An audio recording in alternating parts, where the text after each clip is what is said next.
got the fine for Ivy. Obviously, I'm biologically not mine. So we can't throw that in there. And was like, well, we've already got one to contest. And I was like, you can't put it parent name on it. That's big, bro. Send it to a real dad. Well, that's what I asked you, bro, because I was like, Dad. What? I love you, Dad. Oh, okay. Love you too. welcome back to Relatable Dads Unscripted, figuring out fatherhood one honest conversation at a time. I'm AJ. And I'm Ruel. And today we are talking about co-parenting and blended families.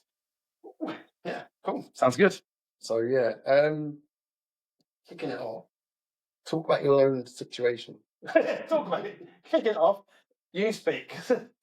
All right. So, I mean, for this particular episode, it's probably going to be more of me explaining my side of things because I'm going through that and you're not. I work hard at staying in my relationship. I'm joking. Wow, bro. I didn't work hard enough, clearly. Sorry, mate. No, it's fine, mate. It's fine. Okay, so what was it like? What is it like? I suppose I've been co-parenting now for we split up nearly 2 years ago, just over. Yeah, it's nearly 2 years. Goes fast. Time flies, you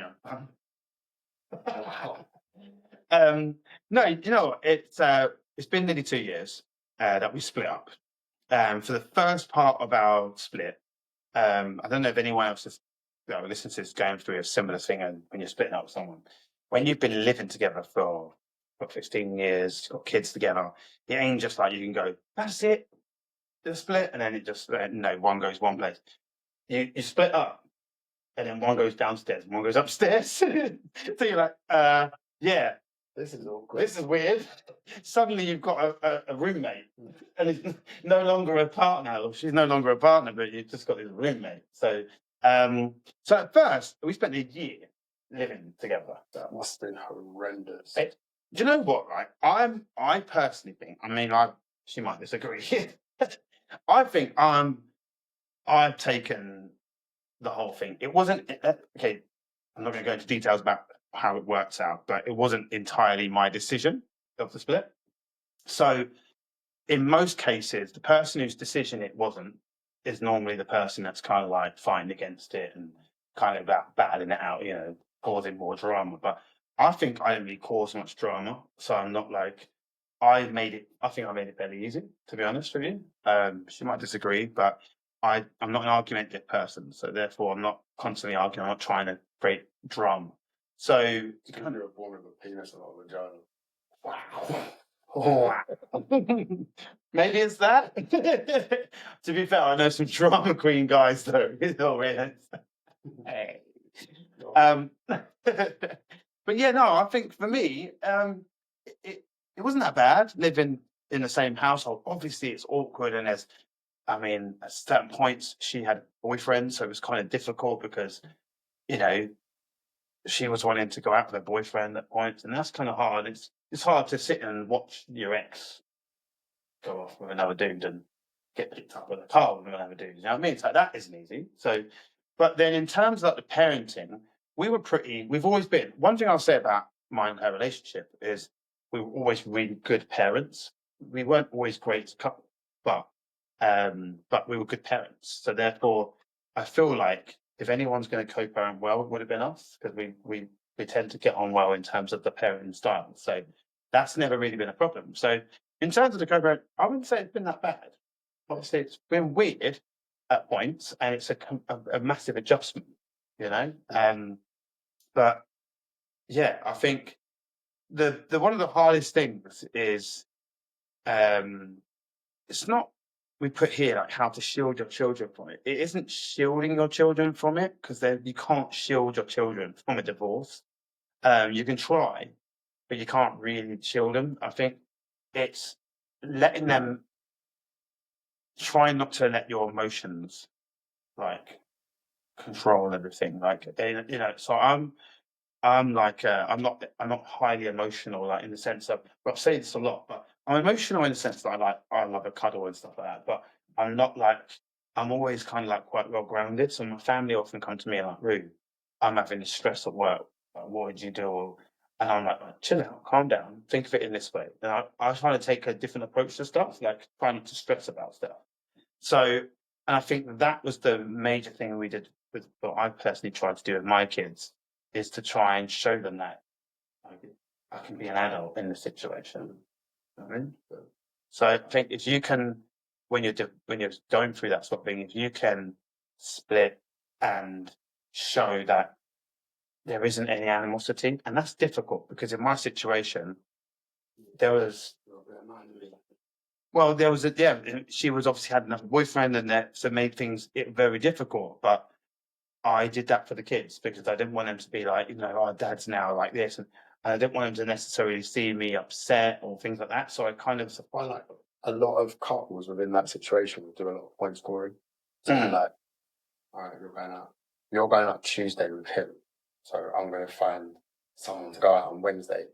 yeah. Do you know what I mean by like point scoring? So like you're constantly backing against each other. Like I know it's very different, but like when me and my ex-girlfriend broke up, it was like we was in Mali at the time, and like she'd seen another bird, so she'd go with a guy.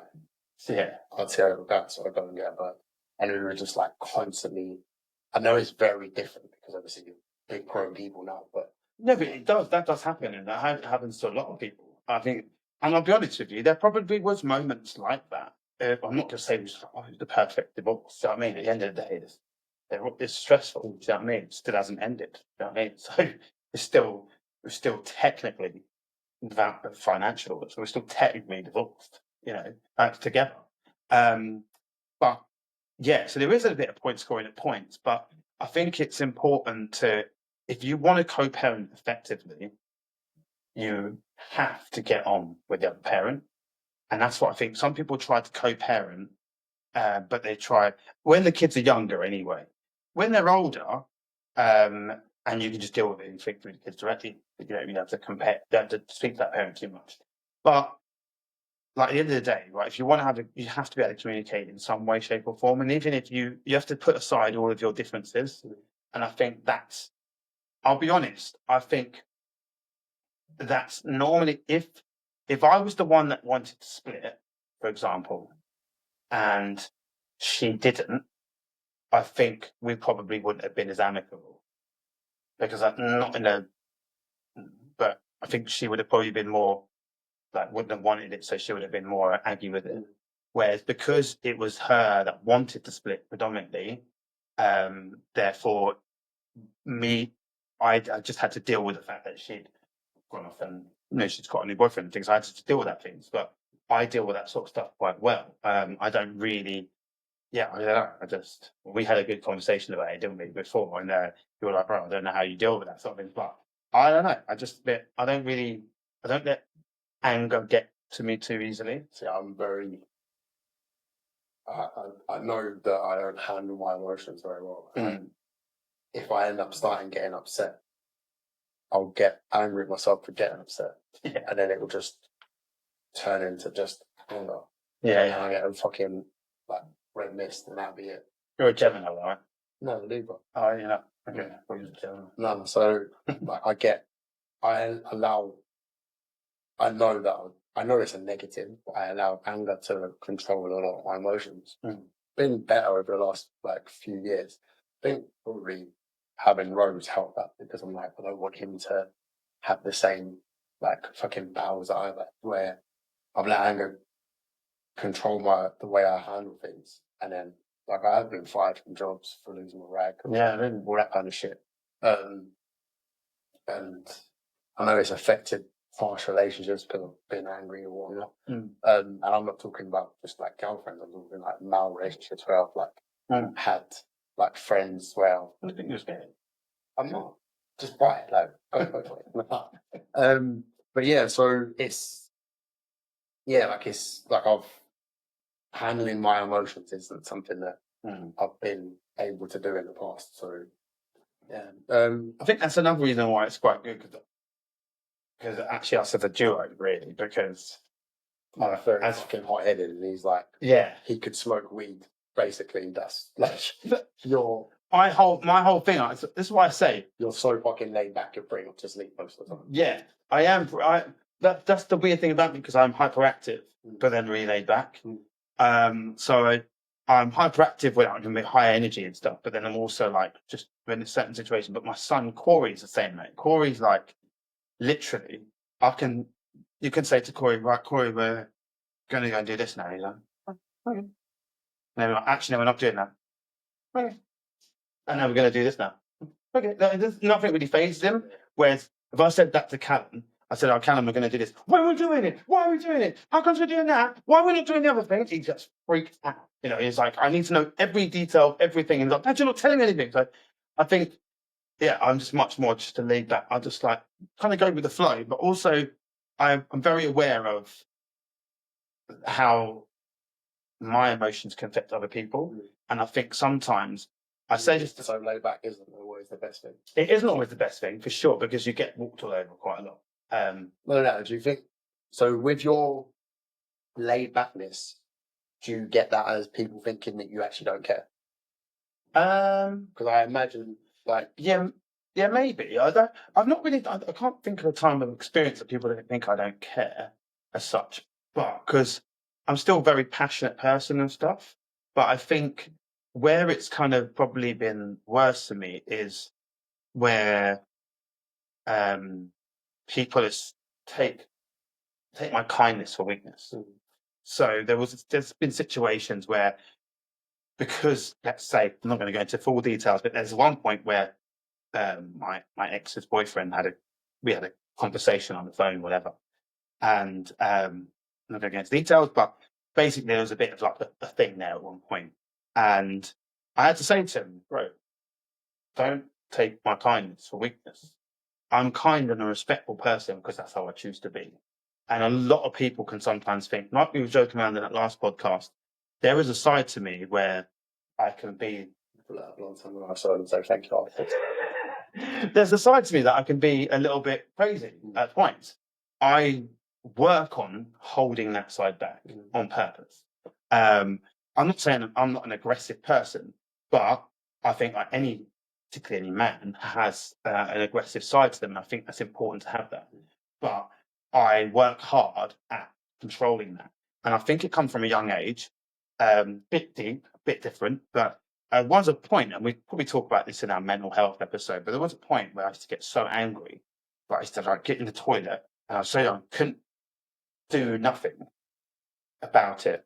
Yeah, we'll probably talk more about it in the mental health thing, but there was a point where I remember sitting in the toilet and I was so angry at whatever it was. But brother, I used to bring a knife in the toilet. And I was just like, I'm going to kill myself. It wasn't really, when I was a kid, I was really young. And no one really knows about it. I used to be so angry, but so frustrated. And what I realised is I used to let a lot of things affect my emotions. Used to affect me quite a lot. So I think I just decided that early on, I'm just like going to learn to control my emotions quite early on. That's good though. Yeah. So yeah, because I noticed that I don't do it as much anymore. But I used to get really fucking angry at school. But then obviously now, like, I don't really get angry that much anymore. And like, I used to have road rage as well. I'm so chill now. Yeah. Really, the young man's getting road rage. Yeah, pretty much. So we had this question come up because I actually spoke to you about this the other day. Right. Like letting go of the ideal family image and embracing the new dynamic. Because obviously, like, going from dad 24/7 to, like, I said, do you miss the fact of like mum, dad, and 3 kids? And yeah, like, basically the dynamic change, isn't it? Look, first of all, I'll say that when we were together, I've always been a very, very hands-on dad. And despite, we've talked about this before, but despite all of the things I've done in my career, I've always made sure that I worked my career around the kids being around, so I could be with them, or a lot of stuff I did, I was always with them. So I've always been, I would always say, a full-time dad, even though I worked full-time, because I had the opportunity to work for myself. I could put my hours around whatever I wanted. So I put a lot of effort into being with the kids all the time, or at least a lot of the time. So the biggest change isn't that, because obviously I have the kids 1 week on, 1 week off. The biggest change for I think a lot of people, which it is hard when you're on your own. You've got the kids for that week, which is why I fully respect like our mums who didn't have that respite. It's only when I had kids myself, I put more respect and I had so much more appreciation. That's the right word. And that gratitude towards my mum for the shit that she had to do by herself on her own. Yeah. And now I realise that like every other week, I'm like, I'm no longer full-time dad. I'm solo dad. Yeah. And there's a big difference between those two, because when you're solo dad, you know what time to there's no one else that you can, there's no one you can rely on. And my mum will come and help out at points to do, like, for example, certain situations. But generally I'm on my own with the kids. So you're entertaining, you're feeding them, you're working full-time. I'm trying to be a full-time dad, and they're with me the whole time. And I'm not working like a couple of hours a day. I'm having to work a full shift. You know what I mean? So a lot of the work I'm having to do while they're there, but sometimes I put work off and think, oh, you know, I've got a bunch of emails I've got to sort out my taxes. I can't do any of that stuff while I'm with them. So I also, when I'm with them, I want to be with them. So I want to make sure I spend that time with them. So that is quite intense. And then you have this other time where it's a week off and it's like a void. Like my house, we bought this house and it's got 4 bedrooms, and when it's full, it feels like, you know, it's a normal house. And then when you're in your own and you're rattling around in the house, it's like I genuinely just walk in each kid's room randomly. Sometimes I just moan about tidying it up. I sometimes feel like I'm just, I don't want to say I'm alone, because I like my own company. But I'll just be like, yeah, you're kind of like, well, it's kind of empty in here. I spend quite a lot of time walking my son's room. He's got a punch bag in there, so I just walk around in his room, sending videos up around training the room. But yeah, it's kind of weird. So it's weird being empty. But did you find it hard letting go of that? Like that image, not that image, pretty much, of like mum, dad, kids. So like, there's a stigma, like, you know, kind of like yeah. Well, I suppose at first you're a bit like, because I suppose when you're married and you've got mum and dad and it looks, you know, it's perfect 2.5 family kid, don't know that sort of family. It looks perfect, doesn't it, online, and it looks perfect. I don't think I suppose there was a part of me that's like, oh, it's kind of not like that anymore. But I quickly embraced the fact that I suppose what I did find is this whole new element. And what I did is, it's exhausting. I'll be honest, it's exhausting. But I now made a new thing where when I'm with them, I'm like fully with them. And I said it before, I didn't really watch TV, but I literally will spend, like, I'm either in one's room or another's room, or if I'm not doing it in any of the room, I'm physically tired in the house or cooking food. I physically don't sit down, but then even at the end, I'll now make a conscious effort to, like, every night, I've said this to you before, I go and I'll spend some time in Corey's room, then I'll spend some time in Callum's room, I'll spend some time in Jay's room, and I literally go from one to the other. It is exhausting, but like now I've made a new thing that I just want to make sure that when they're with me, it's like it's good quality time with them. Probably overdo it. My mum would probably say overdo it. That's the thing, you're trying to overcompensate. Probably, yeah. But it doesn't know what the balance is. That's the thing. Like, yeah, there's no right or wrong answer to it, and it's like the way I look at it, like it doesn't feel like don't think it's exhausting in a sense, because I just won't go to sleep because I don't get better on it. But it's not exhausting and mentally exhausting. In actual fact, it's mentally relieving. It's the opposite, because when I get to spend that time with them and just chill with them each night, it's a beautiful moment, and it's like they get to tell me about their day, or they're saying it's funny, we have a laugh. So actually, you know, when you talk about that serotonin when you're having fun with your kids, it actually gives me that relief. So actually, more than anything, oxytocin, that's the one. It gives me that relief of like, and that's actually my favourite times, just to go in there and just chat with them and stuff.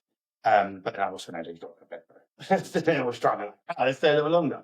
But so yeah, but the image is hard. It wasn't hard to get rid of, but I suppose initially, the very first moment, we have to let everyone know that we're no longer a family. And And when you've got you know the hardest part is like changing everything, like passwords and like going for.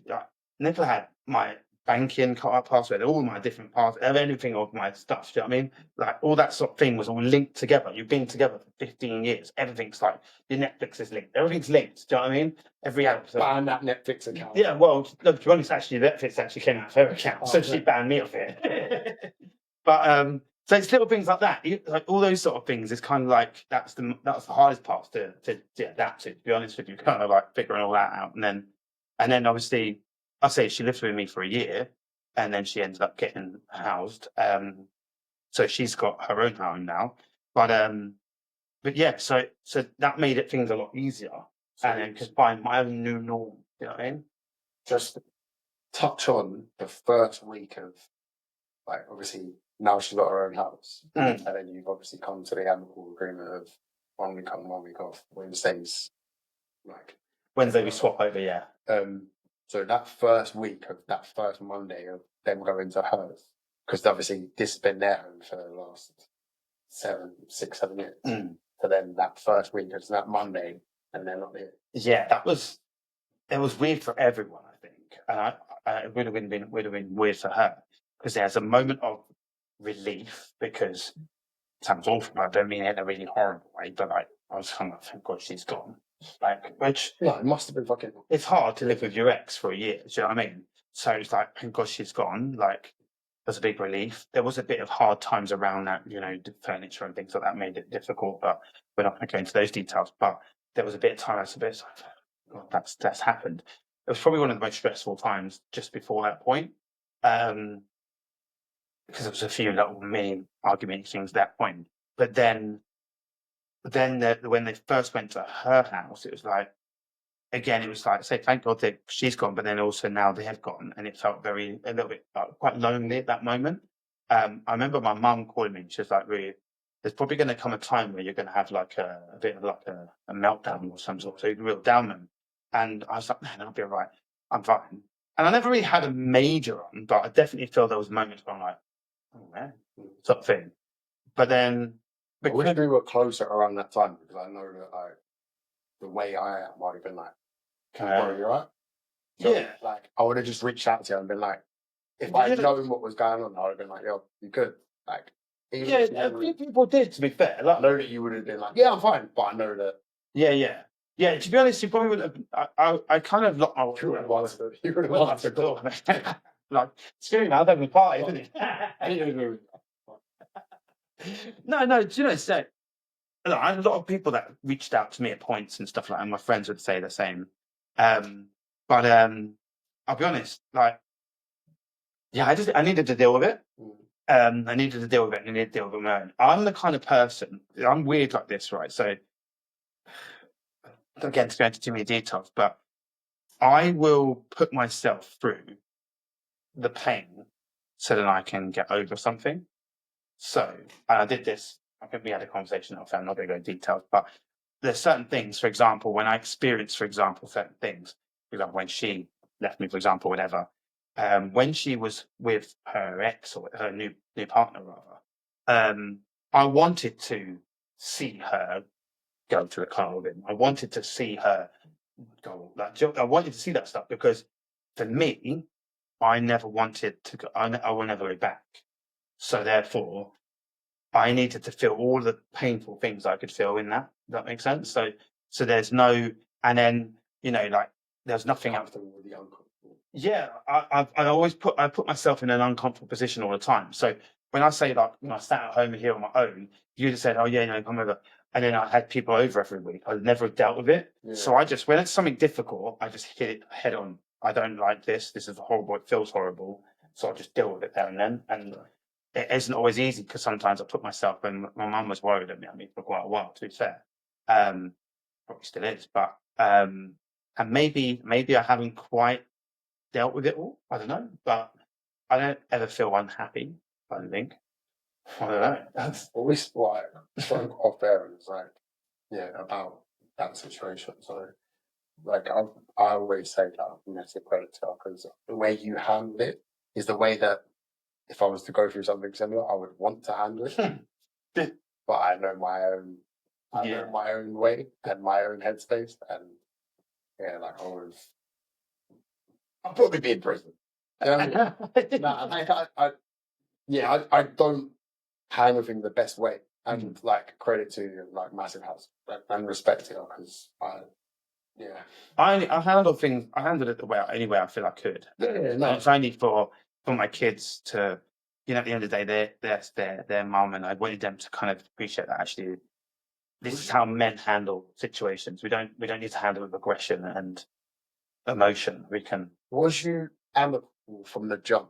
Because obviously, like you went through like quite a traumatic time at the time, so I can imagine the only from the outside point of view, like there must have been arguments, but then also the co-parent on the same stretch of it. Yeah. Like, how did you navigate the? I fucking hate you right now, but we're still mum and dad.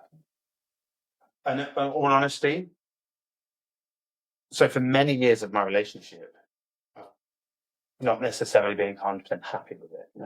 I think she was the same. So, so even though it wasn't my decision to leave as such, we felt sort of the same. But in that, we were always good parents, and they're kind of just very separate to the relationship. I always felt what I'm trying to say is, I always felt like we were kind of just for many years, we were just parents anyway. I'll be honest with you, was like my best friend, and more than losing her as a girlfriend, it was hard to lose my best friend, to be honest with you. But we worked really well as friends, and we dealt with our parenting as friends. So when we deal with that side of things, it's more difficult kind of like then parenting side of things was pretty much good from the outfit. It wasn't like she was arguing and saying, I want the kids this many times. She was quite happy straight away 50-50. There was no arguments in that because that's one thing that's always scared me. Like if you ask anyone, like pre me having kids, or what my biggest phase was, it was like nightmare baby mama. Yeah. And snakes. They're all like my two biggest fears. Yeah. Because I was always like, I was petrified that. So obviously, growing up in South London, I knew a lot of men who had children with different missuses. And all I'd ever hear is, oh, my baby mother, she does this, da da da. Oh, my baby mother stopped me seeing my kids. Oh, my baby mother this. Well, and I was always just like, I don't want that. I know that, as I said to you before, I don't think I'll be able to handle that. And that was always one of my massive fears of like growing, like getting to a point of having a child with a girl, and then I have that same kid. I'll be honest though, I think a lot of those guys, you've got to ask yourself, how much is it to them? Do you know what I mean? Like there's no smoke. I get it. There's obviously some women that are very much like that, and I can say Nicola wasn't like that. She's always been a decent mum, and she'd never stopped me from seeing them. And so, in that respect, we can't ever argue. But I think she never could as well, because kind of, I suppose, the kind of thing about when you split with the kids when they're a bit older, they would never have allowed her to not let me see them. Do you know what I mean? So that's one. So there was never an argument. She could never. If she was to say to the kids, I'm having you 6%. There's no way. They'll probably go the opposite and go, well, don't have kids. I'm not saying you. But it's in like what I was saying about the like how you handled it in terms of when that emotion and you have a child with someone, and then you then hate that person. You allow your emotions and feelings neglect the fact that they're with that.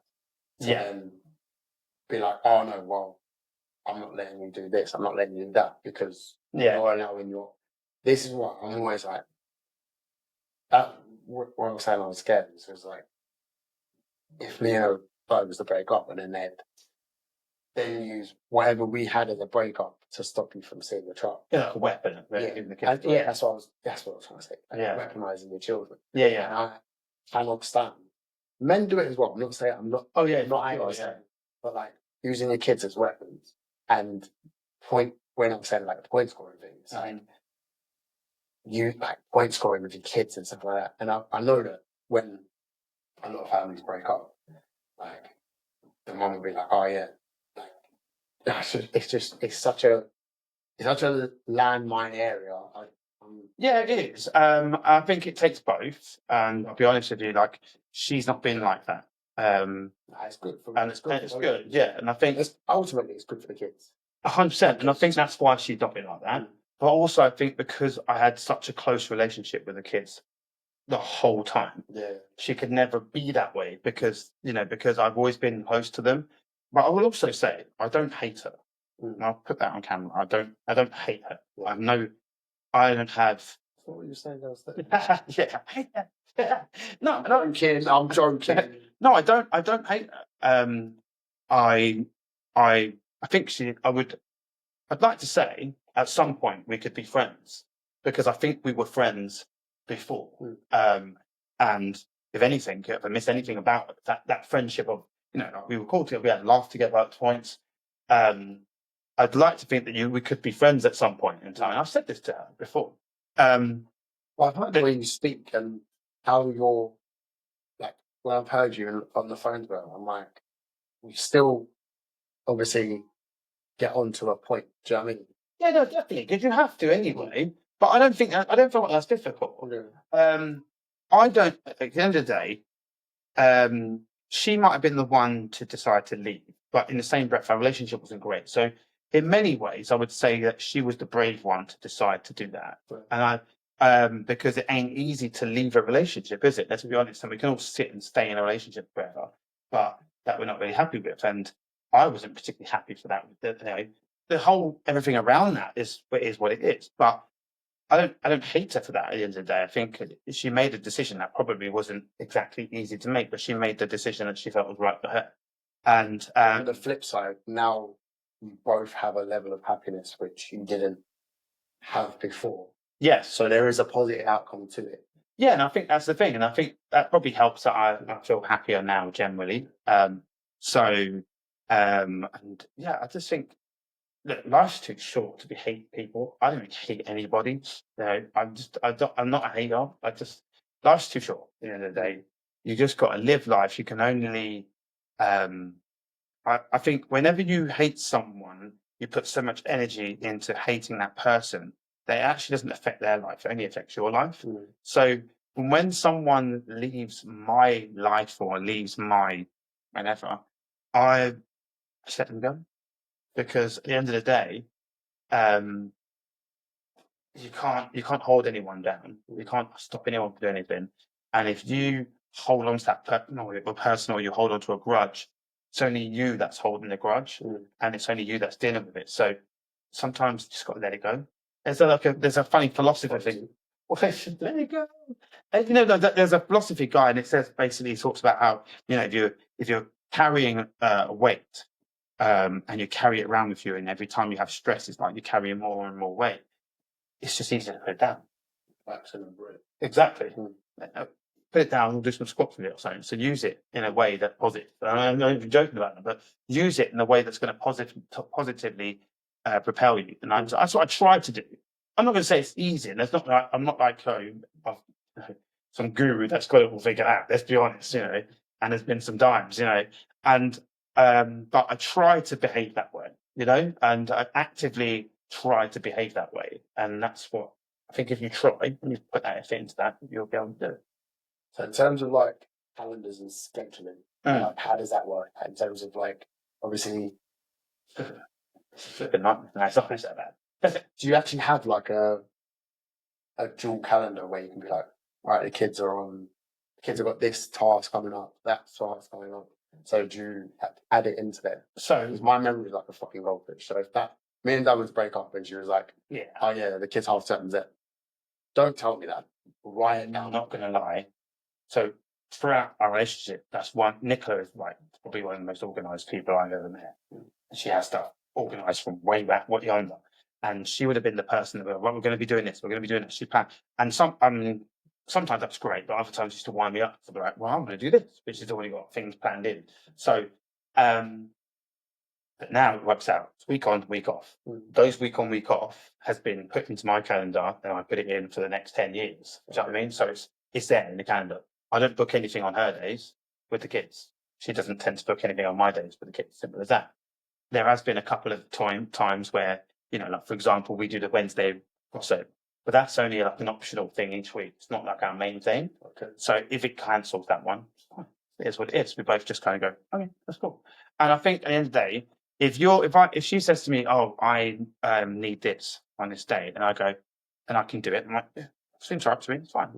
Then she's going to be more open to doing that to me. Yeah. Just got to take away I'm not trying to make her life harder. I'm not trying to because that only makes the kids' life harder. I want her to be able to do fun things with the kids and do stuff with the kids. So, because that means the kids are fun. So I want her life to be as good as possible with the kids anyway, so the calendar, I try to book everything. And if I'm doing something with my boys, I try and book a calendar where, so say, for example, no, just watch it. Fucking lose that shit, man. Like, for example, with Jonah's problem the other day. Yeah. Like, oh no, I have to do that now. That's the hard part. what? I have to remember that stuff. Yeah, that's what I'm saying. I have to remember. That's what I was saying. If you've got like a calendar where she can go, all right, so Joe's got. No, because she's not with me anymore, so she doesn't organise my life anymore. No, but it's still to do with the kid. This is what I'm saying. It's to do with the kids. So anything kid related. So that calendar had a kickboxing competition. I know that you'd have organised that, but yeah, no. But what I'm saying is that's exactly that. You're now, because you're a full time parent, so she's not in charge of. She might go, just to let you know, she had done this, but I already know. She'd be like, I'll just let you know, Corey's put them on school uniforms. I'm like, yeah, I've got the messages. Do you know what I mean? oh, bro, You have to do it yourself. She's not. I don't want to expect her to. She's not my missus anymore. Message me. I'll be like, Dan, you know this ain't gonna work. Like, my brain is a fucking scatter. No, that is one of the hardest parts, because do you know how many school emails you get, bro? And I mean, I've got 3 kids, but 2 of them are in secondary school and 1's in primary school. Primary school's doing some fundraising every flipping day. Then you've got secondary school that's sending out random stuff. Get me started. Honestly, bro, that's my nothing. We're going to go into this in another subject, but I'm getting fined in the school. I took her out of school to take him to Rome. Oh, really? Yeah. And yeah, we're getting fined. But I'm like, take me to school. I don't give a fuck. So whilst we was away, I made the kids do a journal. Yeah. So like every day, I asked them like 5 questions. What did you see today that was interesting? What did you learn today? Like, what food did you taste that you haven't tasted before? What was different from Rome to the UK? And what Italian phrase or word have you learned today? Mm-hmm. So 5 questions every day. I bought them like a little notepad as soon as That's such a good idea. The reason I've done it, I'm taking it to court. When they try and take me to court and say, here's your fine, or 1, I'm like, no. I didn't take them out of education. Yeah, I've educated my kids. Mm-hmm. And whose kids are they? Mm-hmm. So I heard the head teacher yesterday. I had to go to some like show thing at the school. She's like, oh, yeah, your children are fantastic. Blah. Repeat that sentence again. Your children, my children. So I'm taking my kid out of school. Mm-hmm. And the woman said, so Dan had a chat with the head teacher today, and she was just like, yeah, I agree. They would have learned more in the week that you took them away than they would have in school. Mm-hmm. So how are you going to find me if I'm doing your job? Yeah. So it's a hard one, isn't it? But I do get why they do it, because a lot of people are taking their kids out of education, but in the same breath, like you say, they're learning a lot in that time. And I'll be honest with you. I was stringent on the fact that I'm taking you out of school. So for me to take you out of school, you need to have the onus of, you need to learn while we're away. But they went to the Colosseum, they went to the Vatican, they went to Trevi Fountain. But they definitely learned way more in that week. We went to the city of Siena, and whilst we were there, they've done some parade about, so all the villages of Siena come together like twice a year to do like a horse race. So every village or community has their own horse, and they do like a horse race around like Siena. So we were part of that parade. Yeah. So it's like, whilst we were there, they've learned loads. Yeah, they've learned so much. Culture. Yeah. Like phrases, everything. So at the end of the day, that's what you want to say. Well, you go to court, this can be unfair really, but when you go to court, you want to be saying, I didn't take them out of education. I took them into home education for a week. Yeah. Alright, so because it's per parent, per child, per day they fine you. So how would you feel here? During term time, obviously Jane is not in it anymore. But Nicola was like, I'm taking Alan and Corey to Spain for a week. Yeah. And I then- get fined for it. And then you get a fine, learn the door, boom. I would say it's not my week. Could you get away with that then? Sure, I would. For sure, right? You know, it's not my week. Legally, it's her week. She takes them out. She takes the fine. Fair enough. But it's per parent. Her and the parent in that week. On that week, mate, that week, I'm kidless, mate. If I filled out a form on that week and said how many kids you have, they 0. This week, 0. Ask me next week, 3. Because yeah, so That's crazy. I actually don't know, but that's what my argument would be. oh shit. So yeah, I got the fine for Ivy. Obviously, I'm biologically not mine. So we can't throw that in there.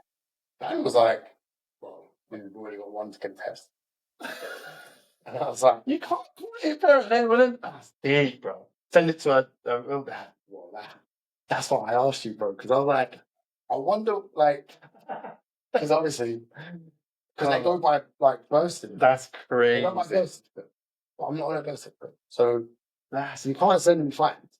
That is, But I've already said I ain't paying no fines. Well, like, bring me a bailiff. I'll tell him to fuck himself as well. I ain't paying the fine.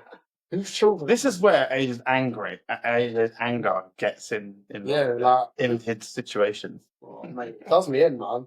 Well, I'm going to talk about schools on another topic, though, because You really hate him. yeah, I'm not very fan of schools. I don't like the way they teach kids. But how to show you like fun even when you're not together. But I think we've Covered it, yeah. It's just one of them things you just have to parent up. Call it. It's called parent up, isn't it? Is it? Like man up, but parent up. Oh, Just got to deal with it, mate. Stop arguing. Just take your anger out of it. this one, the power of consistency between households. Oh, Because this is where I would struggle. this is Because, like, I don't really like my kids having like loads of shit to do. And so I have to really pick my battles sometimes. So like I'll have the kids all day. They won't ask for sugar. They won't ask for ice creams, blah, blah, blah. Like I've had them all day. This happened like 2 or 3 weeks ago. Had them all day. We had a sick day. Like, went out, done those things. Not once did they ask for ice cream, blah, blah, blah. Like Dan gets home. As soon as she walks through the door, she goes, "Oh, guys, you want an ice cream?" yeah. I'm like, what? Why? Like, there's no reason for you to offer ice cream now. Like, literally 0 reason. And she's going to listen to this and be like, why didn't you say something? But I'm not picking battles. I'm picking my battle now because you don't like it.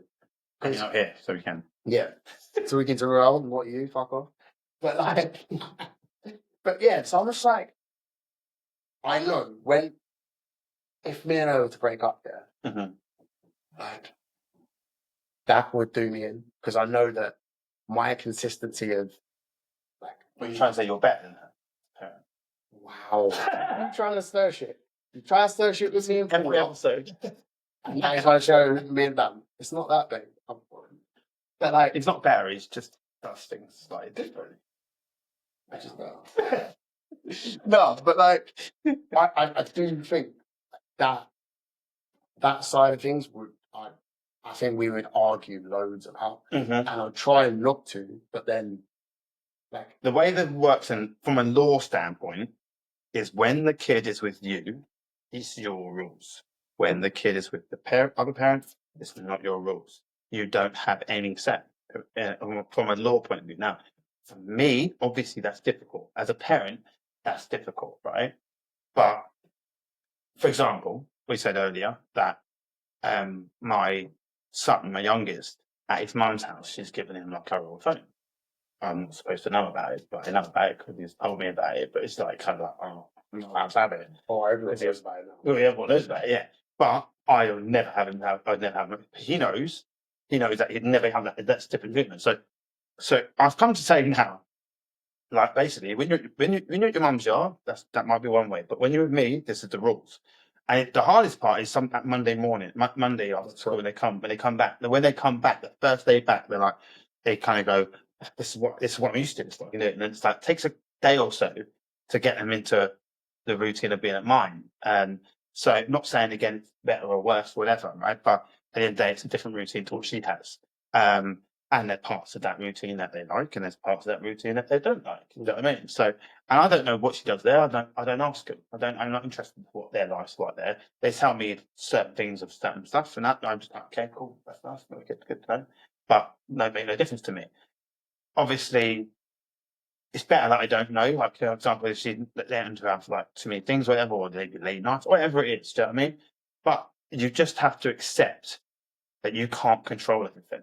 And that's difficult, particularly for you. That like level of like acceptance and the lack of I don't want to say lack of control, but I'm not trying to come across having more control for you. But like with my children, I like to have that like onus of I mean, do you think you're in control of life? not life, no way. Do you think you're in control of your life? No. No one's in control of our lives, right? So the thing is, No, I'm not saying I'm controlling my kids, but like just certain things where like screen time, for example. yeah, I do get you, but ultimately, when they're not with you, you just have to. There's no other way. Like, it's not like you can't go. Oh, it's not like something. There's no point having an argument over something that you can't control. Yeah. Do you know what I mean? I can sit and have an argument with someone blue in the face. Stop letting them use this, stop letting them do that. And she could do the same to me. But there's no point because I will do whatever I want to do and she will do whatever she wants to do. Do you know what I mean? So then again, this is what I was saying about I can't control. I'm not going to be there even if she told me. the maturity of both of you from like, and Nick's point of view as well. Yeah. The non-point scoring.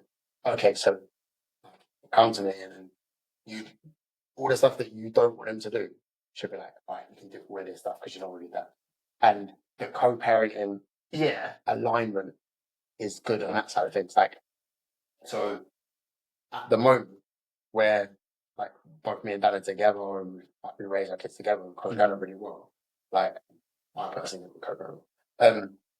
But like when I say something or when she says something, like, we're both aligned in terms of, all right, cool, that's what we're gonna like the decision of the household. So like if I say, oh yeah, like whatever, like they can't do certain things or go out, then Dan's like, okay, cool. And yeah, she'll listen to what your point is.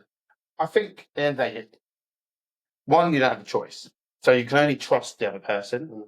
And that may be difficult, particularly when there's a relationship difficult. But I can't stand for everybody. But obviously, you just got to learn to be able to trust the other person and just say, well, at the end of the day, I'm sure they want what's best for their kids' lives, whatever.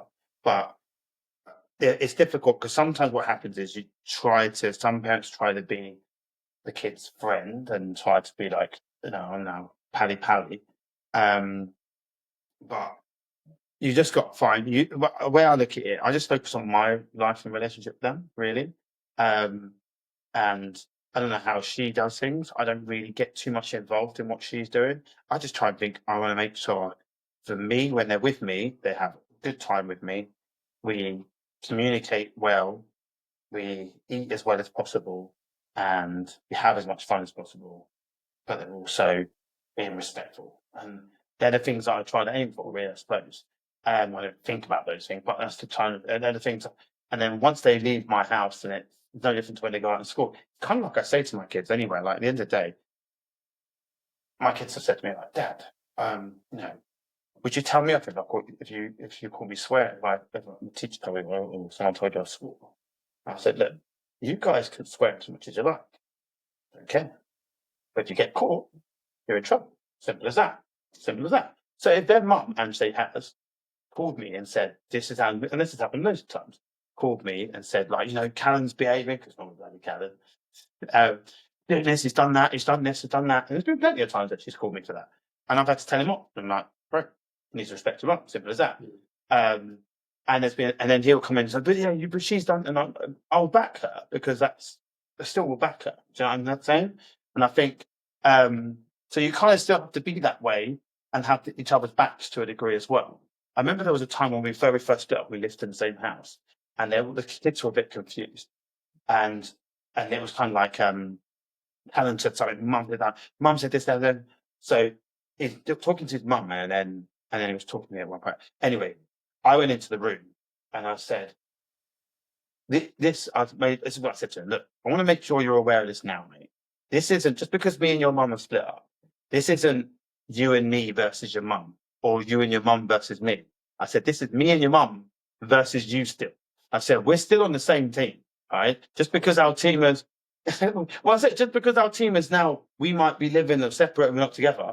But in terms of, you're still your mum and dad at the end of the day. So, and there was a moment of that, and he would try and play one off against the other a bit, and all of them tried it, but they now know that we're still consistent and in most things.